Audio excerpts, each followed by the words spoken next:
எல்லாருக்கும் வணக்கம். சாப்பிட்டீங்களா? எல்லாம் நல்லா இருக்கீங்களா? இங்கே பாருங்கள், நம்ம எங்கே வந்திருக்கோம் பாருங்கள். இப்போ பார்த்தீங்கன்னா ஒரு அற்புதமான மூலிகை, எல்லாருக்கும் தெரிஞ்ச ஒன்று தான். எருகம் செடின்னுவாங்க, எருகம் பூச்செடி. இது எங்கே இருக்குது பார்த்தீங்கன்னா, இப்போ தார்ச்சாலை ஓரமாகவே காலி மனைகளில் அந்த மாதிரி எல்லா இடத்துலையுமே ஒரு பார்க்கக்கூடிய ஒரு செடி, அற்புதமான ஒரு மூலிகை செடி.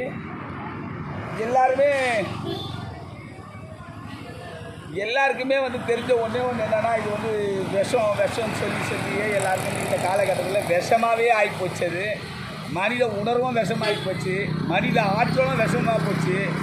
அதனால் எதையுமே சரியான முறையில் புரிந்துக்கவும் முடியல, உணரவும் முடியாத தன்மையாக மாறிப்போச்சு, எல்லாம் விஷத்தன்மையாக மாறிப்போச்சு. அந்த அன்பு உள்ள எங்கேயுமே இல்லை. இருந்தாலும் இதோட மூலிகை தன்மை, மூலிகையோட மகத்துவம் என்னன்றதை நான் சொல்கிறேன். மீண்டும் பாருங்கள், இதோட மனித உடல் உறுப்பில் முக்கியமான ஒரு அங்கமான ஒரு உறுப்பை செயல்திறன் இழந்தாலும் அந்த செயல்திறனை திரும்ப மீண்டும் உருவாக்கக்கூடிய சக்தி படைத்த ஒரு ஆற்றல் படைத்த ஒரு மூலிகை இது. இதோட தன்மை என்னன்றதை நான் அடுத்த வீடியோவில் சொல்கிறேன். என்னோடய வீடியோ பார்த்தீங்கன்னா ஆன்மீகமும் மூலிகையும் டிவி.